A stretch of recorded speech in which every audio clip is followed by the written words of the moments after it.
There were three sets of gods who lived in Britain in the ancient days. and they did not live alongside each other peacefully.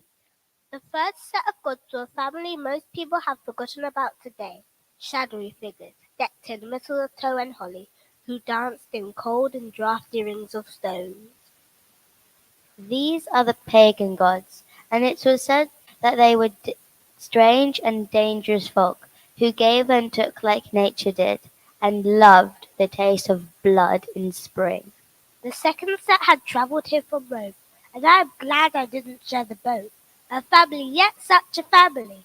It was impossible for one small soul to please them all, so fiery were their arguments, so cruel was their revenge. These are the classical gods, and you can see their statues in museums. So I suppose that we still worship them, though I'm sure half of them don't deserve it. The third set of gods was not really a set at all. It was one god, split into three, a father, a son, and another that looked like a ghost and had no body, though sometimes it looked like a dove. This is the Christian God, and we have not forgotten him. Today, it seems unlikely that anyone should be treated badly in this country because they're a Christian. But once upon a time, when different people believed in all these different gods, being a Christian was quite rare and dangerous.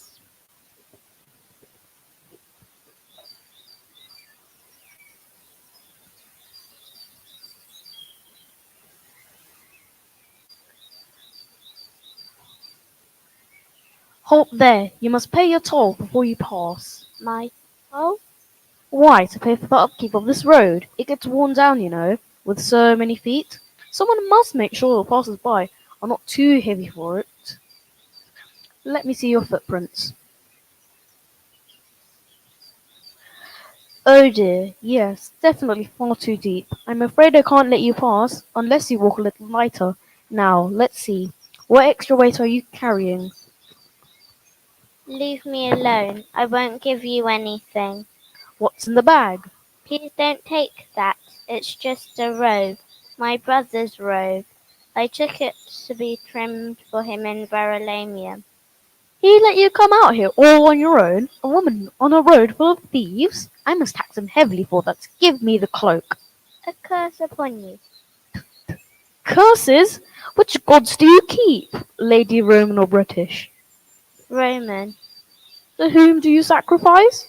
Minerva, my namesake. The goddess of wisdom? Do you think it was wise to take a dangerous journey on behalf of a brother who was too lazy to face the road himself? It wasn't like that. You don't understand.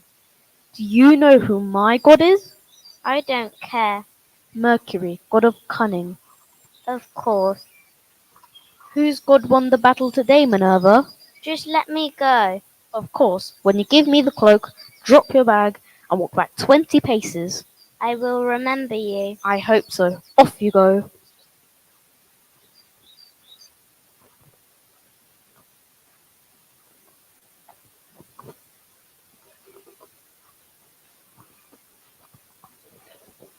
The toll taker on the road was from a Roman family, and so, like the young woman, he worshipped the Roman gods. Funny that she was a respectable woman, and he lived his life taking things from people on the road. That's the thing about Roman gods. There were so many of them that you could just pick your favorite, and you could probably find one who was just as bad as you. All this disagreement about right and wrong, and we haven't even met the old British pagan gods. Or the dangerous new faith, Christianity. Why was it so dangerous, I wonder? Perhaps because because it was new and they didn't trust it. Well, whatever the reason, if they found out that you were Christian, they would lock you up in your house. And if you didn't stop being a Christian,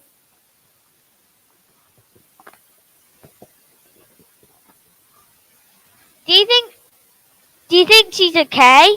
No, I think some fairyman has got her. They're handsome, you know. They come out at dusk looking for human wives. She wouldn't be the first one to be stolen away. Sometimes when you tell me these stories, Bridget, I don't know if you're being serious. I'm always serious when I speak of my gods. Haven't you ever wondered what it would be like if there was just one God and he loved you? Amphibulus, I am too old now to change my faith. Beneath this roof we keep our differences in peace, no? But if you ever want to find out more, I know where to find you. I wish I knew where to find my sister.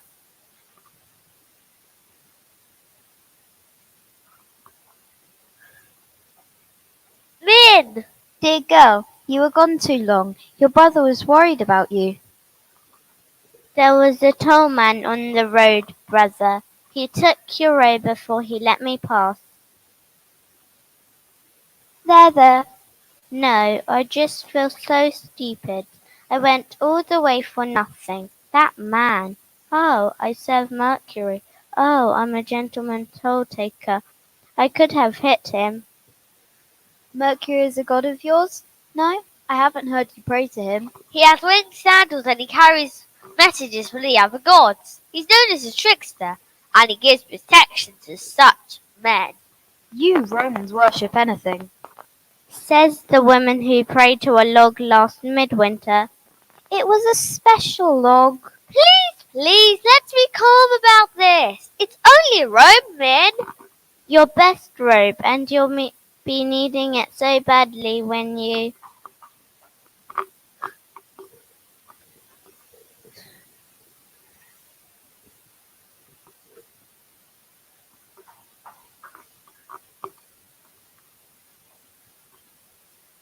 Nuvator, is that you? I'm right where you left me. Come in.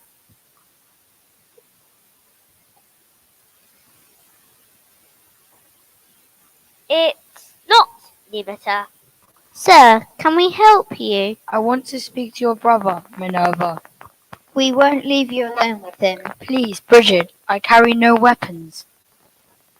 How do you know our names? Look, my brother's at present under the protection of Governor Verus. His secretary will be here soon to check on his health. He is under house arrest, you mean? Who are you? Why have you come? I have come with news that will keep you sane, Amphibulus, when you have run away as you have planned. How did you know? He is a god.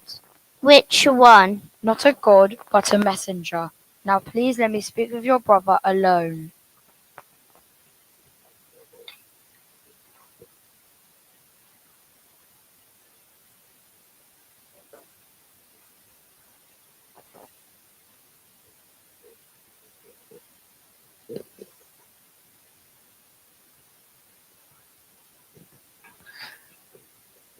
If you are a messenger, what message do you bring? The governor received a letter from Rome today, instructing him to kill any Christians in this district.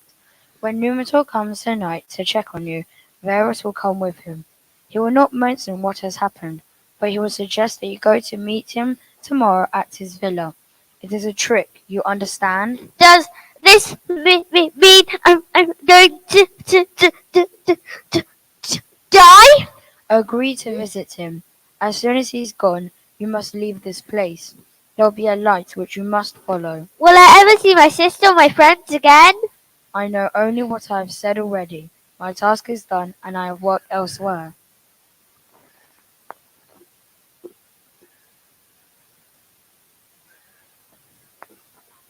Wait!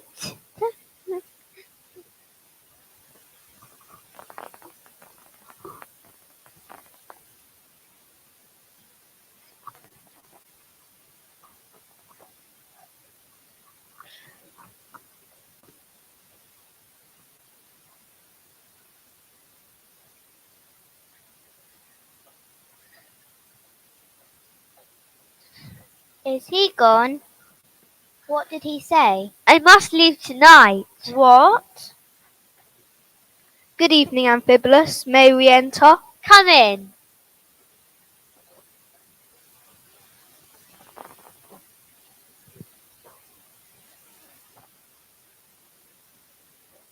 Ah, the whole household is here tonight. How pleasant. I'd have thought you'd be opening your tavern at this time, Bridget. I open it when I want to. And Minerva, you are looking well. Thank you, sir. Good, good. Well, everything seems to be in order. Eh, Numita? You haven't left the house today, boy. No, sir. Very good. I thought I'd come along tonight, Amphibolus, to invite you to my villa tomorrow evening. I'd like to have a little chat with you. Nothing to worry about. You understand? Of course, sir. Good, good. Well, I'll trespass no longer on your time. Come along, Numita.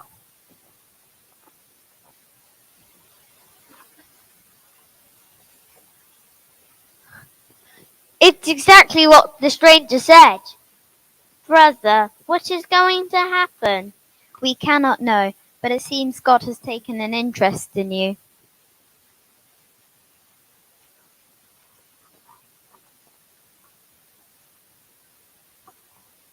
In old legends from around the world, it is said that you must always be polite to strangers. This is because you never quite know who they are. They might be a god in disguise. Bridget, who looked after Amphibolus and Minerva, was a woman who believed in the old pagan gods. And she knew about being kind to strangers. After all, she ran a tavern. But nevertheless, she was concerned. Who was it that had come to visit them that night? Was it a demon, a fairy, a dangerous ghost? Could they trust him? And as Amphibolus hurried through the countryside, she prayed to every god she knew to keep him safe.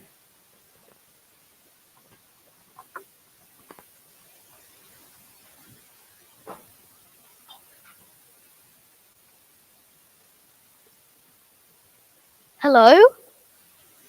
Do take a seat, sir. What can I get for you? Oh, I'll go straight up to bed if you have one to spare. Certainly, sir. My, what a fine cloak that is. Nice, isn't it? It's new. Is it? Yes, I got it this afternoon. I hope it wasn't too expensive. Astonishingly cheap, lady. Funny, it looks just like the coat my dear friend Minerva had made for her brother. They are like children to me, the kindest folk you ever knew. But poor, I'm afraid. Minerva saved a long time for her brother's cloak. Is that so? Come, don't let me keep you talking. I will show you to a room where you can rest your weary feet. Thank you.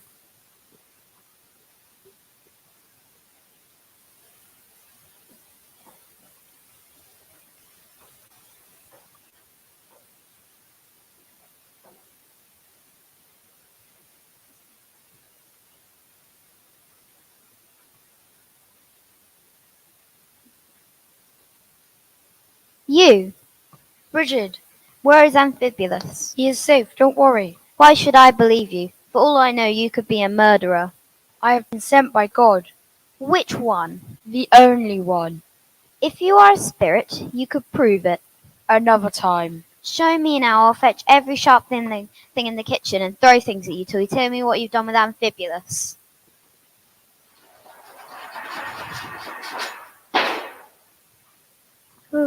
Who are you? Daughter, do not be afraid. I am sent by the god of Amphibolus. I have business with a man upstairs. He has a toll to pay. Through him your friend will live. Forgive me if I have offended you, spirit. What should I do? Say nothing to your visitor. He is finding it hard to sleep and will come down to take his mind off guilty thoughts. After I have left with him, the governor and his secretary will come and speak with you. Keep them talking for as long as you can. I will.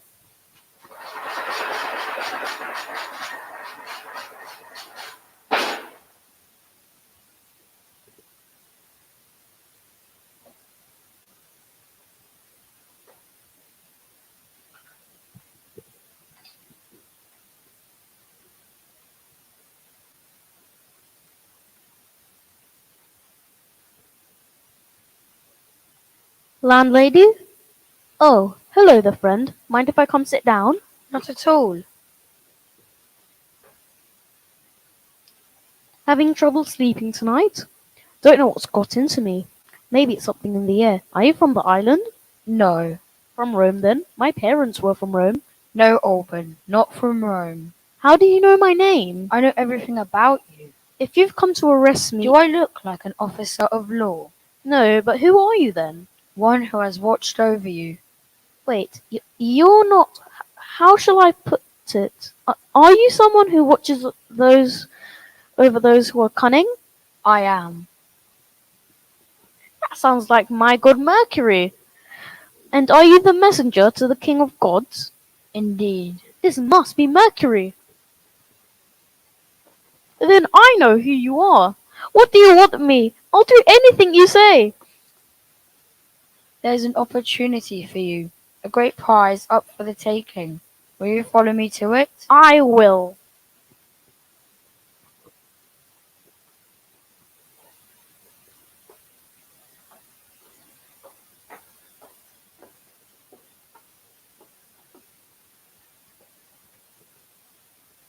He thought it was Mercury? Foolish boy! Our god of Amphibolus may good triumph in the end.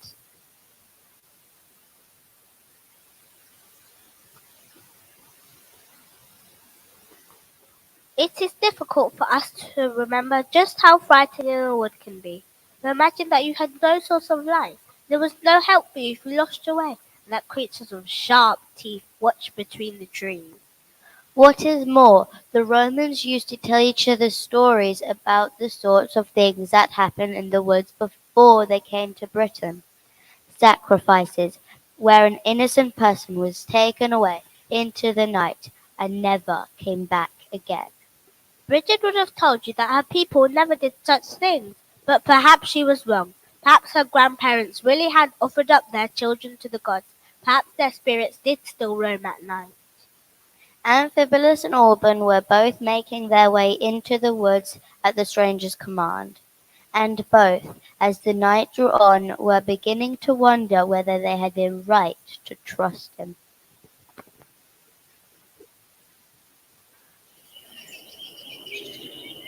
Wait, just a moment. Please let me rest. What was that? Oh God, forgive me, I'm so afraid. I'll come. I have faith.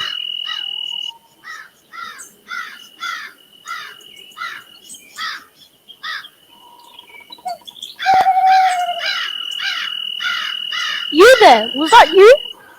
Don't leave me, Mercury. This wood is full of noises.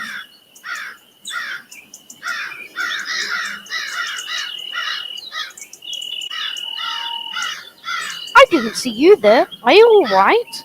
What's he doing out here in the woods? The people killed me. What's that? I was a perfect sacrifice. It can't be a ghost. No, I'm imagining things. I bled for them, and you are a sinner, Alban. Now you know my name? You're in a league with him, are you? The one pretending to be Mercury. I died for your sake, Alban. Stop it now! Your sins have been forgiven you, if you'll turn from them. Look, I've had a long day, and the last thing I need is a child pretending to be a ghost, talking nonsense at me in a forest. Where is the nearest road? I would like to make my way home.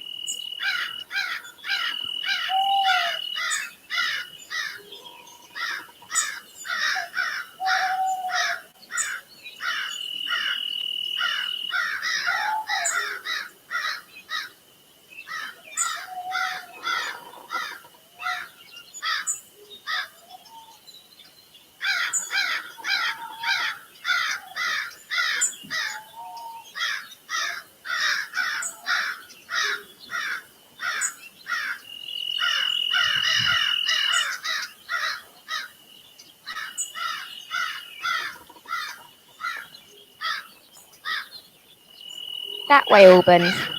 Come along then. I'll come along then. I'll find your unfortunate parents in the morning. Mercury was a god of villains and tricksters. Don't you think it would be better if you found a god of love? Who ever heard of a god of love? Ask after him, Alban. Ask, and you'll find out. I've got to get out of this forest.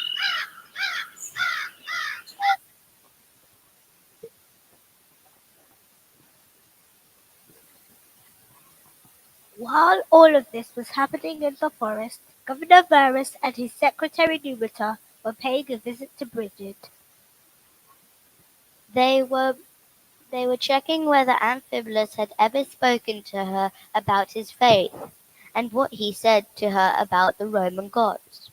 If he had spoken badly of the Roman gods, perhaps he might have spoken badly about the Roman leaders. And the more things they could accuse him of, the fewer complaints there would be when the time finally came to execute him. So they visited Bridget's tavern on their way home.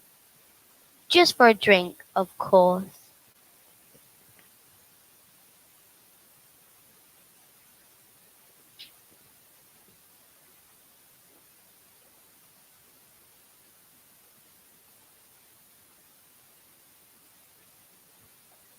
Is there a quiet corner, Numita?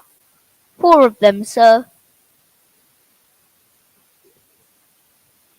Can I take your order, sirs? In a moment, lady. But first, would you oblige my good secretary here to ask you a few questions? Certainly, sir. Good. You see, Numita here was asking me what exactly it was that these Christians believe, and I found myself somewhat embarrassed for not being able to answer. I am not a Christian, sir. Of course not. You're very cozy with them, though. This god of his, what kind of god is he? A peaceful one? He is a god of love, I think. And does he therefore live peacefully alongside your gods? Oh no, that's the thing. He's very jealous, apparently. Jealous? Yes, there is only one God, you see. You're not supposed to worship others. I thought they had 3 kinds of gods. 3 sides of the same one, I think. 3 shapes or something. I don't exactly understand it. Fascinating. So different from our gods in Rome.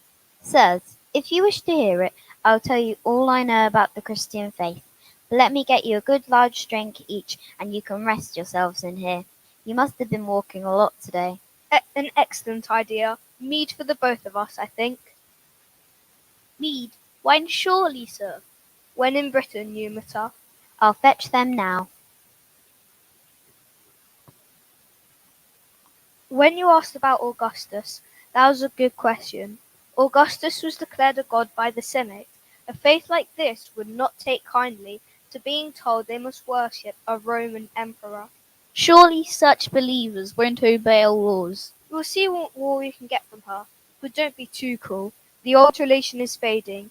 We must see that our gods take its place, and not this strange, loving, jealous Christian one.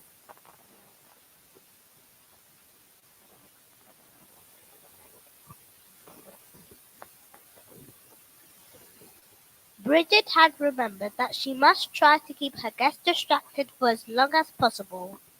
So she talked at length about Christianity and made a lot of it up, mixing things she half remembered with things from her own religion.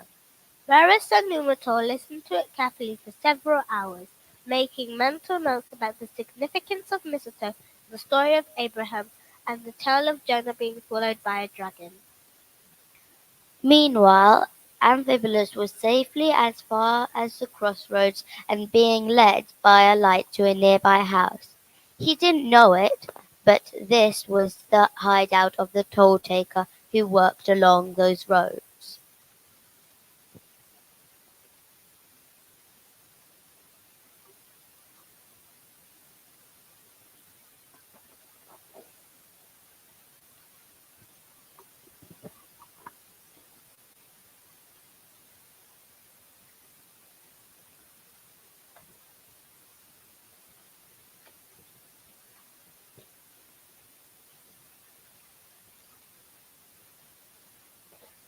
Whose house is this? Why won't you tell me anything?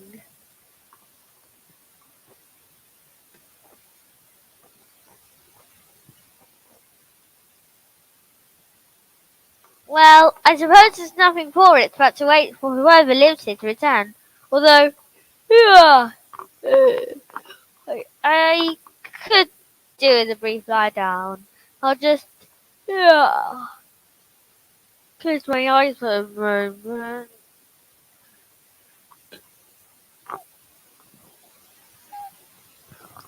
Home again, thank all the gods. What a night. I'm sure this will all make sense tomorrow morning.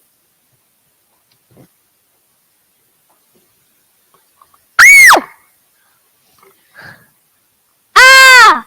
Who are you? What do you mean, who am I? Who are you? You're in my bed!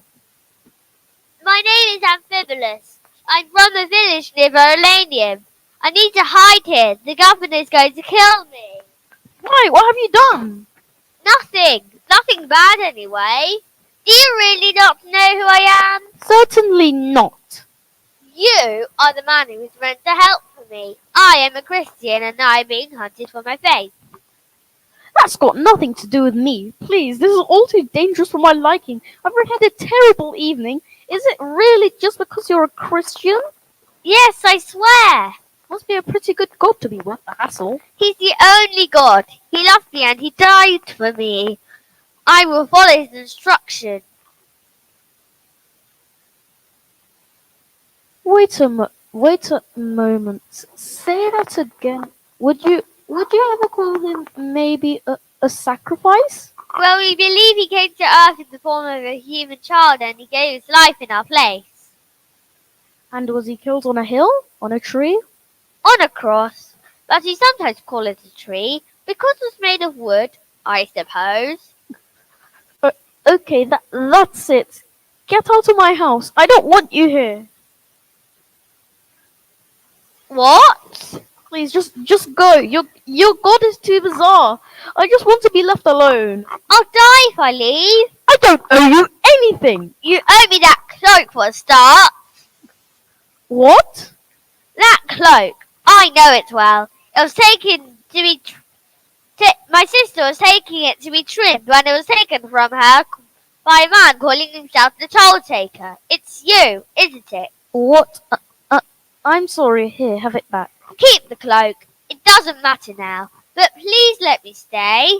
Fine, I suppose you can. Can you tell me more about it? Of This God of course. yours?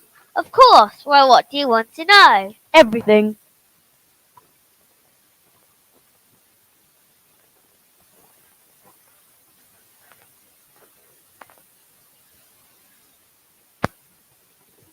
By the end of the night, Obed had asked as many questions as he could about this new religion. In truth, he wanted desperately to be friends with the young man who was now hiding in his house. The more he talked with him, the guiltier he felt that he had taken the robe in the guise of a toll payment. It made him wonder desperately whether there was some way he could make it up to him, and the child who was once a god and sacrifice kept playing in his thoughts.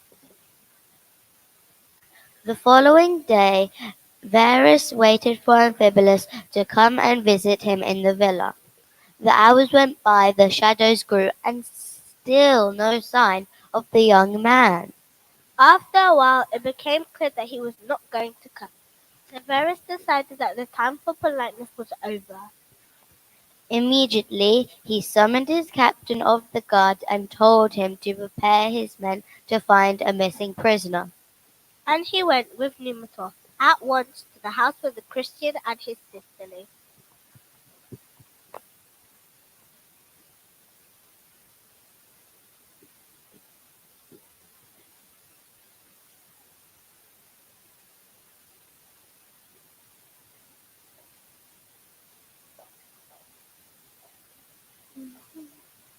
Where is he, girl? Tell us quickly or we'll lock you up. Sirs, I tell you truly, I don't know. Say, I swear upon my soul, Minerva is my god. I swear upon my soul, Minerva is my god. She's not a Christian, at least. The captain of my guard awaits outside with 30 men. Tell me how they can identify him, or I have you killed immediately. His cloak. You'll know him by his cloak.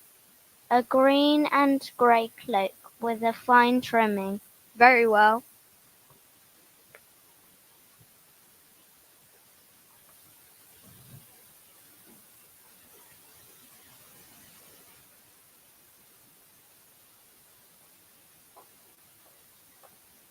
What did those two want? Did they know your brother is gone? They do, but I've sent the soldiers looking for a man wearing Amphibolus's cloak. They'll arrest the toll taker and bring him to Verus instead. It'll buy my brother some time. Oh, Min, What's wrong? I saw him. He came to my tavern last night. The stranger had come to take him away. He said he would use him to keep your brother safe. What? Then I've sent the soldiers straight to Amphibula. I must go and warn them.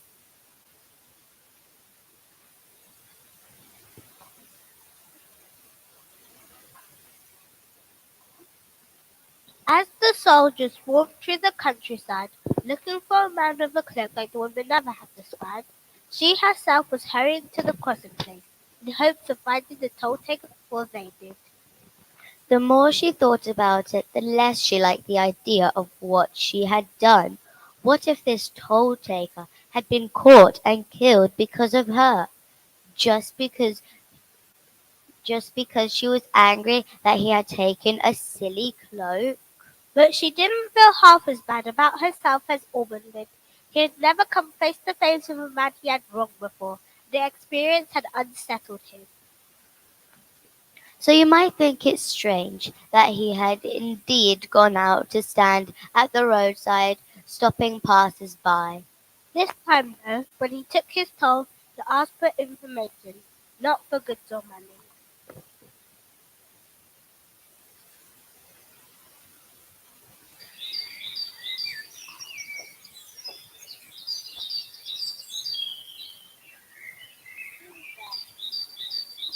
Oh, hello. You're Minerva, aren't you? So you remember me? You took my brother's cloak from me, didn't you? That I did, lady. I see you are not wearing it. No. I decided it doesn't suit me. You should burn it. The man who owns it will be dragged to the governor and likely executed as a Christian. The governor has all his troops out searching the countryside. Minerva, please listen to me. Your brother is safe.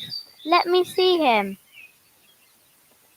No, there's no time. We need to fetch him supplies for the road and get him out as soon as we can. I've been listening all day. Sounds like west is the safest direction. How, I'll send him to meet you here at sundown. how can I trust you? Swear on your God. Swear on Mercury. I'm not sure Mercury is my god anymore, but I swear on my soul, whomever it belongs to, will that do? I suppose it will have to. I'll go then. What's your name? Auburn. Well, goodbye then, Auburn. Goodbye, Minerva.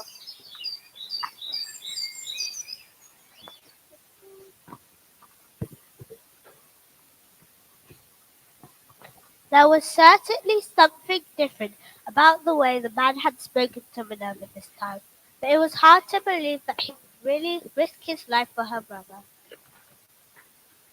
For all she knew, this was some wicked plot. Nevertheless, what could she do but trust him and hope?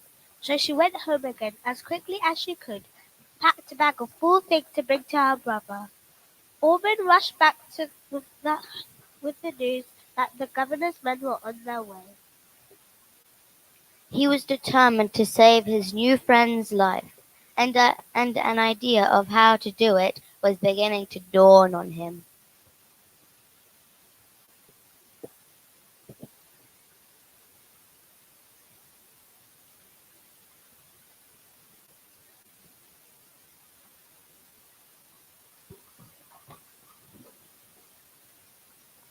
Any news? Your sister came. The governor has sent all the men of the guard to hunt you down. It's safer to leave.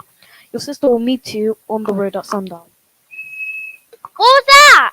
They found us. That was a scout whistling to the rest. How? How could they know I was here?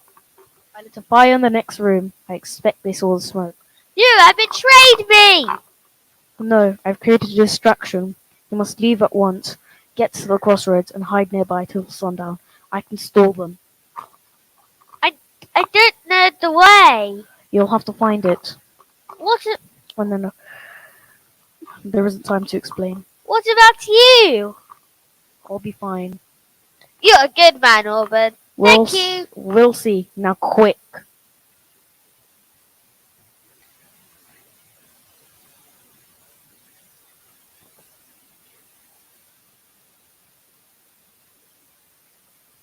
I have an idea of what to do, but they kill me for it. I'm sure. I'm not brave enough to be a hero. Oh heavens, they're coming! God of Amphibolus, please, if you're listening, I am sorry for my sins, and I know they must be great. But if you know what it means to die, then you must know how frightened I am. I am aware of what to do, but I, I'm too scared. Please don't let me be a coward. Let me save his life.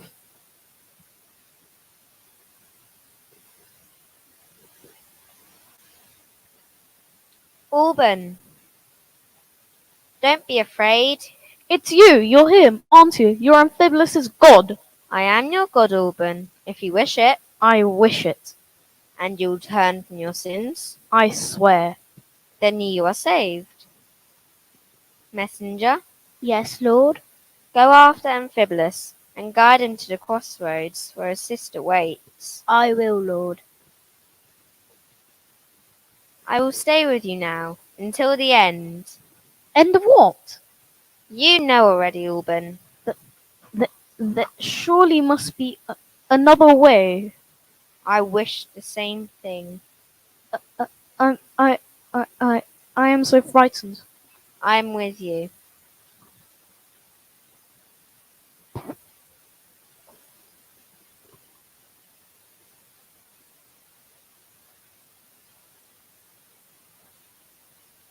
Sirs, I believe you're searching for Amphibolus. Indeed, and from this cloak I see here, you can tell me where he is. Certainly. I am Amphibolus. That cloak is mine. And if you're going to kill me for it, I would ask you do so quickly. Ha! You're Amphibolus. Steady, Numita. Amphibolus is due to be executed. Is there still nothing you would like to tell me? Your real name, perhaps? Only that I hope you find a god whose ways are love, as I have. Well, off you go then. We will follow.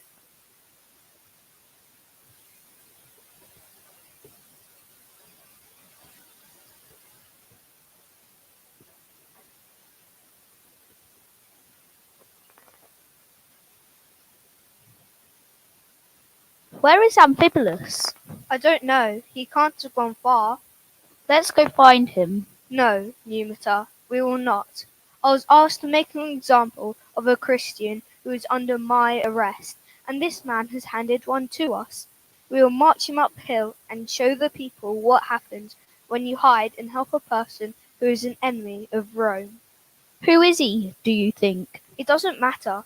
His name will die when he does. He must be mad to give his life for a criminal. Come along.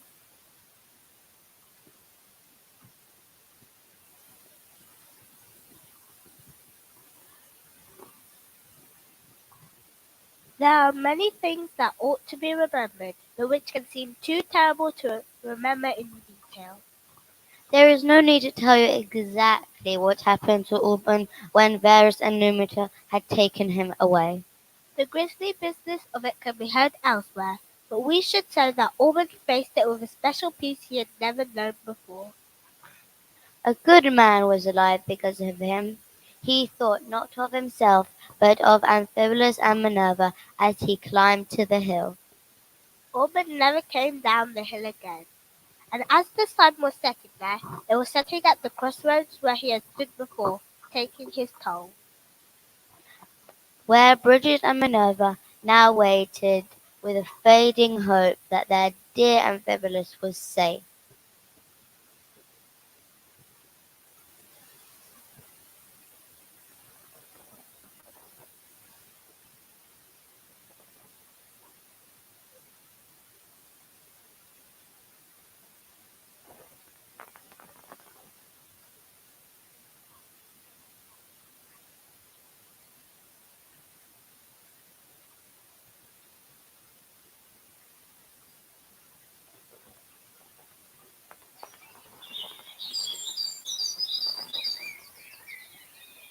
Dear boy, brother, what spirit is this? Don't be scared, men. He is the same stranger who visited us.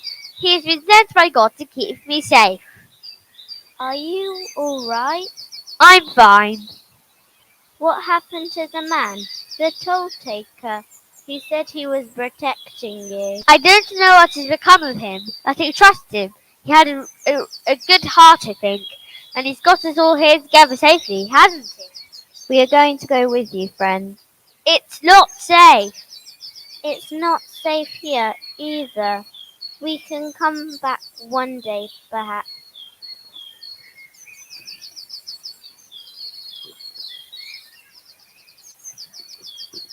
But what about Auburn? I would really like to take him with us if we can. Leave this place. Turn away and don't look back. Auburn has given his life for you. He's beyond cruelties of Rome. Dead? Yes. God bless him. He gave his life for me?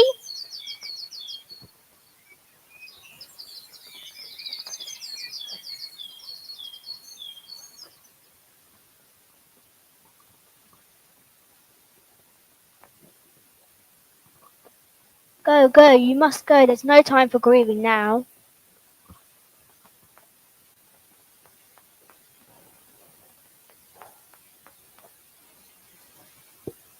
Wait, You must leave. you are messenger? I am. Then take a message for me. What is it? Tell him, this man Auburn, tell him he has our thanks. Tell him we'll remember him.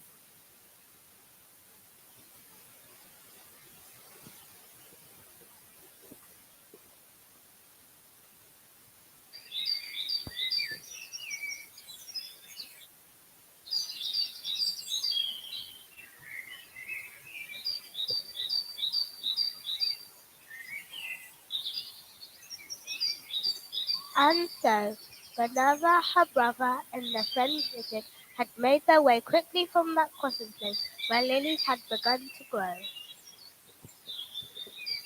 And the sun set all together on the hill in Verulamium. The governor believed that that would be the end of Christianity in this part of the world, the end of the nameless, unimportant man who had defied him. But we'll remember him, won't we?